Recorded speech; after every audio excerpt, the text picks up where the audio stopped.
Kan hari ini mereka sudah ralat. Hari ini presidennya bilang wapresnya diserahkan kepada Anies. Iya, boy kan tadi kan. Iya, Pernyataan Sekjen.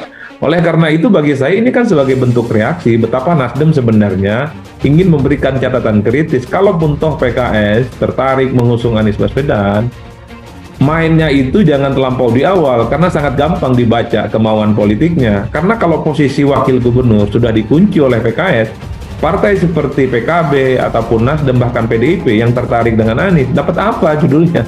Kenapa ini seolah-olah ada ralat ini Pak keputusan? Karena di hari Minggu yang lalu kita udah kaget nih tiba-tiba PKS mengajukan Sohibul Iman, tapi di hari Selasa tiba-tiba Anies Sohibul Iman. Jadi benar memang ya ada kondisi itu, tapi tidak benar kalau itu adalah ralat. Ketika PKS mencalonkan Pak Sohibul Iman sebagai wakil gubernur, ya berarti tinggal rekan-rekan ambil aja Pak Anies. Sebenarnya ketika muncul respon yang kurang happy dari PKB khususnya statement dari Nasdem bahkan mungkin dari PDIP, itu kan sebagai salah satu bentuk bahwa sekalipun Anies sebagai antitesa yang siap dihadap-hadapkan dengan siapapun calon yang diusung dari kubu Kim, tapi bukan berarti persoalan wakil itu kemudian ujuk-ujuk diputuskan PKS sendiri. Akan bersama PKS nanti. nah ya itu yang on proses. Bisa iya, bisa tidak. Ya, kemungkinannya banyak karena kita sedang membahas sekarang dan Pak Ketum lagi di luar negeri juga.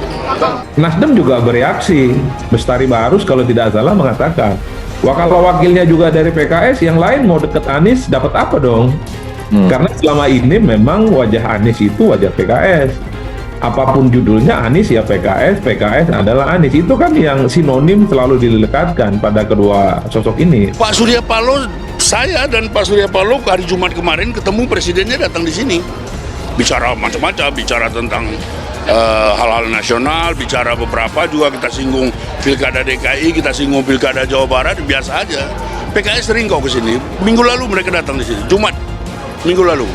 Karena ini bukan hanya deadlock, tapi akan mengunci partai yang lain nggak tertarik lagi bicara dengan Anies.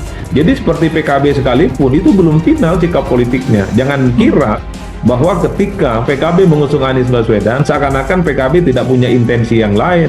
Ada kecenderungan PKB juga ingin memajukan kadernya untuk bisa mendampingi Anies Baswedan. Ketika PDIP bicara tentang kemungkinan berkoalisi dengan Anies, tertarik juga ingin naruh kader terbaik PDIP sebagai wakilnya Anies Baswedan.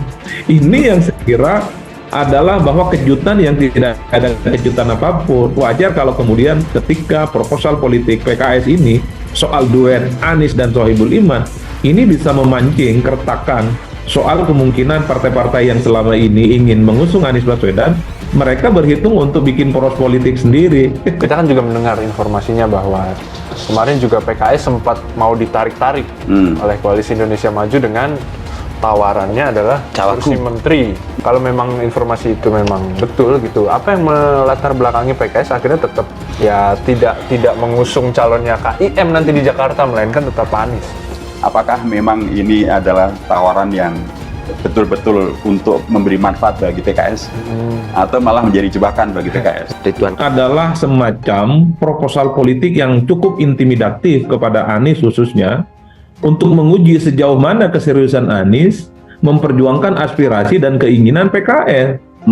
Artinya apa? Kalau memang PKS sejak awal sudah ingin Sohibul Iman jadi wakilnya, bagaimana sikap Anies meyakinkan partai-partai yang lain supaya duet ini bisa landing di Jakarta?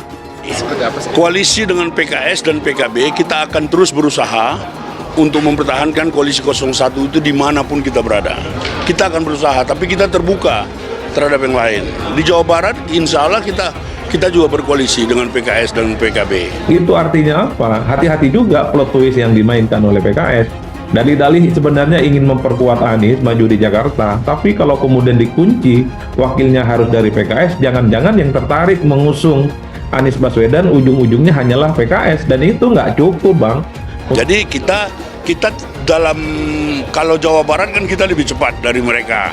Kalau DKI mereka lebih cepat dan itu biasa saja, semua sahabat buat kita. Mereka tidak Tapi rasanya partai yang selama ini punya chemistry dengan Anies tidak happy. Dan mereka itu menunjukkan rasa dan sikap yang tidak terlampau happy bahkan. Sebut saja misalnya PKB yang sejak awal mendeklarasikan dukungannya kepada Anies Baswedan untuk maju Jakarta. Bagi saya statementnya PKB itu cukup strict ya, dan bahkan terkesan sangat intimidatif. Wah, ini bahaya, bisa deadlock. Karena bisa menutup pintu dan partai lain tertarik mengusung Anies dan Sohibul Iman. Jumat kemarin presidennya datang di sini, dialog dengan ketua umum dan saya. Kalau di kita on proses, karena jadwal yang disusun oleh Willy dan kawan-kawan di Bapilu, itu rekomendasi kita mulai dari sekarang sampai 31 Juli, kita on proses. Itu artinya apa? Proposal yang dibuat oleh PKS ini bisa membuat daya tarik Anies Baswedan ini tidak terlampau seksi lagi kepada partai-partai lain di luar PKS. Karena PKB sebenarnya secara tidak langsung ingin meralat dukungan politiknya, bahwa dukungan kepada Anies Baswedan itu hanya sebatas dukungan dari PKB Jakarta, belum resmi menjadi usungan DPP PKB Pusat. Ridwan Kamil dan Kaisang. Ini gimana PKS melihat jika misalnya nanti akhirnya wah, memang dua nama ini bisa diduetkan untuk menjadi lawan Anies dan Sohibul Iman? Ya nggak apa-apa, malah asik gitu. Dan bahkan PKB menyebutkan bahwa mereka juga punya calon lain di luar Anies, yaitu Ida Fauzia. Jadi ini adalah satu bentuk bagaimana proposal politik yang disodorkan oleh PKS, Anies dan Sohibul Iman ini tidak terlampau membahagiakan bagi PKB. Kemudian membuat PKS itu tidak mau terus-menerus hanya sebatas menjadi kayu bakar politik, tidak terus-menerus hanya sebatas jadi ronin politik. Jadi di 2024 ini PKS ingin punya momentum, yaitu dengan mengusung kader mereka, Sohibul Iman, sebagai salah satu kontestan di 2024.